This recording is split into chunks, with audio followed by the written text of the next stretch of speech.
Jadi orang yang otaknya terbatas dan mentalnya rapuh itu selalu siap siaga untuk menggunakan kekerasan. Itu yang saya anggap sedang berlangsung hari ini, yang belum pernah ada dalam sejarah politik Indonesia. Peristiwa ini betul-betul diuraikan sedetil-detilnya tuh, supaya kita tahu evilnya di mana tuh, di mana si evil bersembunyi, kejahatan bersembunyi di mana. Karena sering dikatakan devil, setan itu selalu ada dalam detil. Nah, detil ini yang sedang kita bongkar. Ini tidak lepas daripada perintah Presiden Cina Xi Jinping. Padahal Habib Rizik dari awal itu kesalahannya adalah kesalahan dalam undang-undang kesehatan, bukan kesalahan melawan negara, bukan kesalahan melawan kemanusiaan, bukan kesalahan korupsi segala macam. Bahkan Presiden Cina Xi Jinping memerintahkan bulan September ini agar Indonesia menggunakan hak power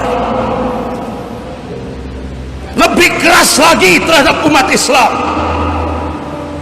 Astagfirullah. Mereka tidak ingat siapa yang berjuang sampai Indonesia merdeka. Ulama. Siapa yang merumuskan Pancasila? Ulama. Siapa yang mencetuskan NKRI? Ulama.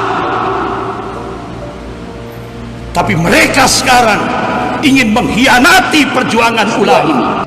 Betul-betul diuraikan sedetil-detilnya, supaya kita tahu evilnya di mana tuh, di mana si evil bersembunyi, kejahatan bersembunyi di mana. Karena sering dikatakan devil,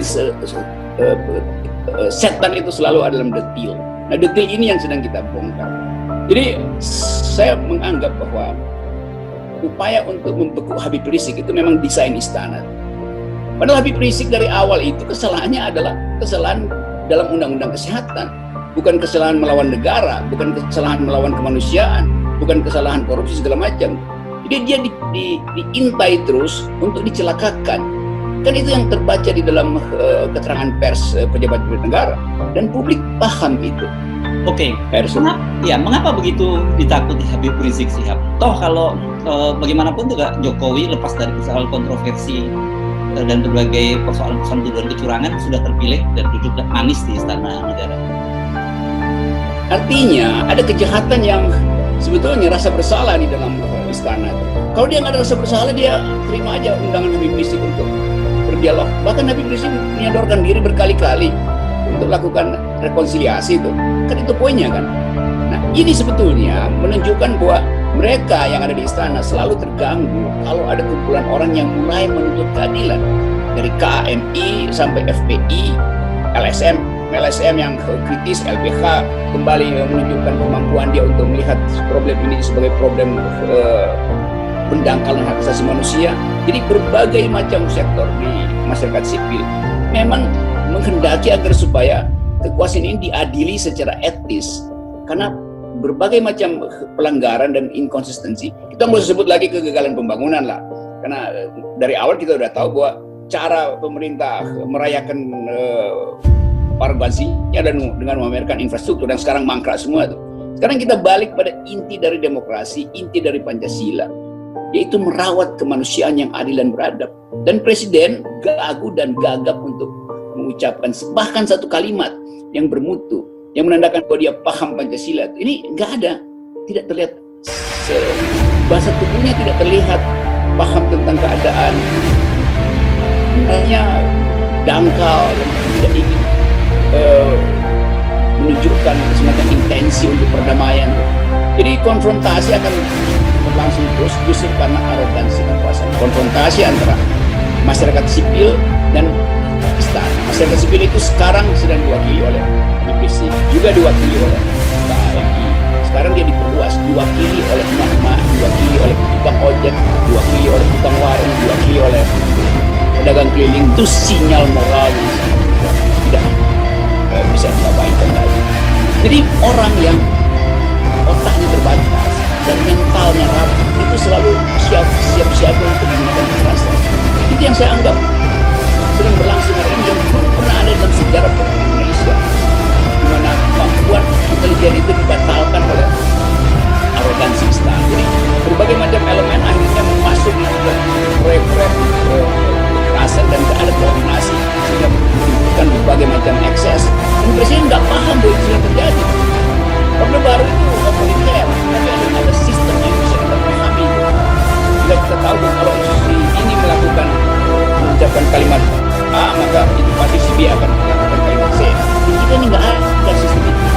seluruh aparat kekuasaan beroperasi atas maunya sendiri itu. Karena apa? Karena menganggap presiden itu tidak mampu untuk mengkoordinir keadaan keamanan nasional. Ya. Kenapa begitu? Karena presiden sibuk mengkoordinir keluarganya dalam urusan politik.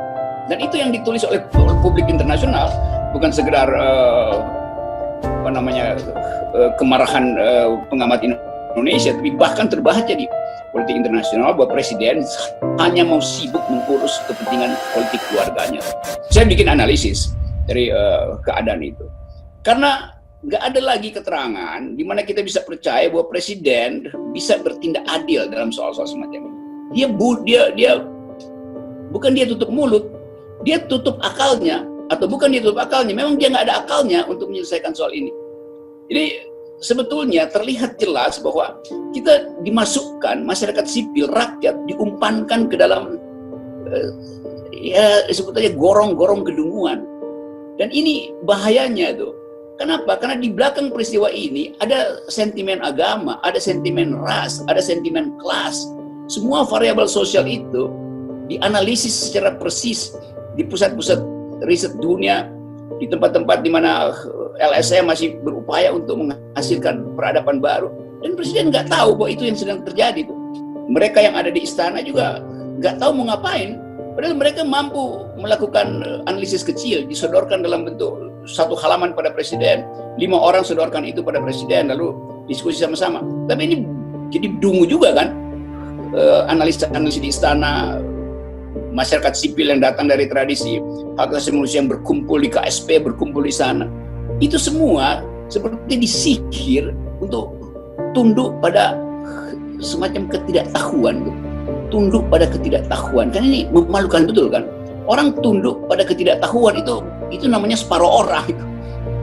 Pulang dari ziarah dari Mustafa Kemal Atatürk, beliau secara resmi menghapus 3.741 perda syariah di seluruh Indonesia karena dianggap itu menghambat investasi ekonomi di Indonesia. Dampak daripada ketika berubah kiblat ke Cina, apa yang terjadi? Cina untuk menghancurkan, melemahkan umat Islam di Indonesia, Cina melakukan strategi divide et impera, adu domba dengan biaya 20 triliun.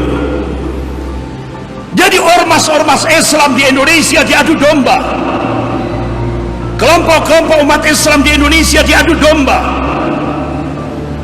dengan masalah-masalah yang tidak prinsip. Bahkan media mainstream di Indonesia yang sudah dikuasai oleh Taipan digunakan senjata untuk menggerakkan Islamofobia dengan stigma Islam radikal. Jadi stigma radikal itu adalah hanya hantu yang diciptakan untuk menjadikan umat Islam sebagai musuh number one. Dan puncaknya kita bisa melihat akhirnya ada sebuah stigma yang disampaikan oleh Ketua Dewan Pembina Ideologi Pancasila. Beliau sampaikan agama adalah musuh terbesar Pancasila. Logikanya sekarang di Indonesia agama adalah musuh negara. Dan akhirnya puncaknya untuk menjebol poin kedua dan poin ke-1 hasil Kongres Partai Komunis Cina, dimunculkanlah rancangan undang-undang HIP. Wa makarallah wallahu khairul makirin. Mereka membuat makar dan Allah membalas makar mereka, dan Allah sebaik-baik membuat makar. Akhirnya tokoh-tokoh ulama tampil berada di garda terdepan untuk menyelamatkan negara kesatuan Republik Indonesia ini dari ancaman Partai Komunis Cina. Akhirnya Majelis Ulama Indonesia Pusat dengan ditopang didukung oleh Majelis Ulama seluruh Indonesia mengeluarkan maklumat kepada umat Islam seluruh Indonesia dari Sabang sampai Merauke agar menolak RUU HIP. Kenapa? Dasar negara Indonesia akan diganti dengan ideologi komunis. Ketuhanan yang Maha Esa, yaitu bermakna tauhid, akan diganti dengan ketuhanan yang berkebudayaan. Bahkan tidak hanya itu, landasan hidup berbangsa dan bernegara yang selama ini ketuhanan yang Maha Esa, tauhid, dijadikan sebagai landasan dalam kehidupan berbangsa dan bernegara, sekarang mau dirubah. Landasannya tidak bukan ketuhanan yang Maha Esa, tapi iptek. Astagfirullah. Akhirnya RUU HIP dari DPR diserahkan pada pemerintah, dan ujung-ujungnya pemerintah hanya mengganti casingnya, tapi substansinya sama. Diganti RUU PIP, diganti lagi RUU BPIP. Akhirnya Majelis Ulama Indonesia Pusat memberikan warning, kalau RUU BPIP ini tetap dilanjutkan, Majelis Ulama Indonesia Pusat akan mengangkat panglima, menggerakkan Masyirah Kubra dengan jargon iskariman au mutsyahidan. Bahkan yang apa dampak daripada peringatan dari Majelis Ulama Indonesia Pusat, akhirnya dari kalangan mereka mengeluarkan, bahkan dengan beraninya ketika dengar pendapat di parlemen, di DPR RI, kalangan mereka meminta supaya Majelis Ulama Indonesia dibubarkan. Astagfirullah. Mereka tidak ingat siapa yang berjuang sampai Indonesia merdeka. Ulama. Siapa yang merumuskan Pancasila? Ulama. Siapa yang mencetuskan NKRI? Ulama. Tapi mereka sekarang ingin mengkhianati perjuangan ulama. Bahkan ulama mau disingkirkan. Bahkan Presiden Cina Xi Jinping memerintahkan bulan September ini agar Indonesia menggunakan hard power lebih keras lagi terhadap umat Islam, dan itu sudah dijalankan untuk test case awal, yaitu kejadian yang menimpa Syekh Ali Jabir. Dan ini akan digerakkan hard power. Ini tidak lepas daripada perintah Presiden Cina Xi Jinping. Bahkan info, mudah-mudahan tidak salah, di Jawa Timur ini ada pergerakan kurang lebih 1000 yang disiapkan, disebar di seluruh Jawa Timur. Kita harus siaga. Umat Islam harus siaga, jaga masjid, jaga imam-imam masjid, jaga ulama, karena mereka ditarget kurang lebih 1000 yang sudah digerakkan di Jawa Timur ini. Kita harus meningkatkan kewaspadaan, karena bulan September mereka menggunakan hard power. Masyaallah muslimin, jamaah Jum'ah rahimakumullah. Bahkan Presiden Xi Jinping tanggal 1 Oktober akan resmi menjadikan Indonesia menjadi koloni Cina. Benar-benar pertanyaannya, apa yang bisa kita perbuat untuk 4 tahun ke depan? Apa yang kita bisa perbuat untuk 4 tahun ke depan?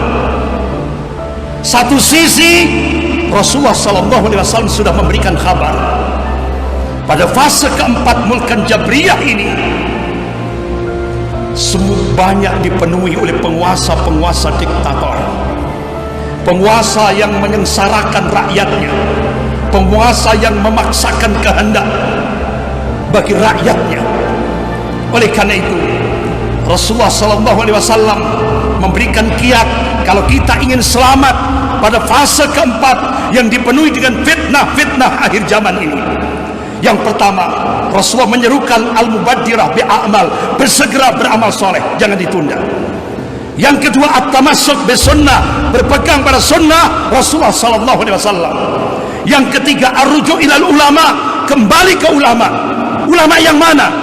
Kata Imam Syafi'i rahimahullah, cari ulama yang paling dibenci oleh golongan kafir dan golongan munafik, jadikan itu sebagai pijakan. Yang keempat, kuatkan kesabaran, kuatkan kesabaran. Ya ayyuhalladzina amanu isbiru wassabiru warabbitu wattaqullaha la'allakum tuflihun. Yang kelima, ad-du'a, doa. Terus apa yang bisa kita perbuat pada 4 tahun ke depan? Waktu kita singkat, tapi kita diberikan keyakinan oleh Allah, wa man nasru illa min indillahil azizil hakim. Kemenangan itu datangnya dari Allah yang maha perkasa lagi maha bijaksana. Wa kana haqqan alaina nasrul mu'minin. Kewajiban kami, kata Allah, memenangkan golongan mukmin. Islam pasti akan dimenangkan oleh Allah Subhanahu wa taala. Itu sebuah kepastian. Golongan mukmin pasti dimenangkan oleh Allah Subhanahu wa taala. Oleh karena itu, apa yang bisa kita perbuat? Yang pertama, 4 tahun ke depan jangan ditunda, gerakan terus. Dakwah tauhid harus terus kita gerakan, karena itu fondasi kalau kita ingin mendapatkan al-falah, kemenangan dari sisi Allah Subhanahu wa taala. Yang kedua, tarbiyatul islamiyah. Ayo munculkan dari pesantren-pesantren kita, madrasah-madrasah kita, lembaga-lembaga pendidikan Islam kita, generasi Rabbani, generasi yang semua pola pikirnya, semua aktivitasnya rujuk ilal Quran was sunnah. Jadikan pesantren-pesantren kita, madrasah-madrasah kita, lembaga-lembaga pendidikan Islam kita menjadi sarana strategis untuk membangkitkan sofatul Islamiyah, kebangkitan Islam. Kemudian yang ketiga, as-siyasah as-syar'iyyah. Ayo ajak umat Islam ini jangan sampai buta politik. Kalau umat Islam buta politik, apa yang terjadi di Andalusia akan terjadi di Indonesia. Ayo jadikan umat Islam di Indonesia ini supaya melek politik, terutama as-siyasah as-syar'iyyah, politik syar'i, politik Islam. Kemudian yang keempat, iktisadiyah Islamiyah. Ayo bangun kekuatan ekonomi umat. Dari mana? Masjid, masjid, masjid. Dengan kekuatan jamaah, bangun ekonomi umat lewat masjid dengan kekuatan jamaah.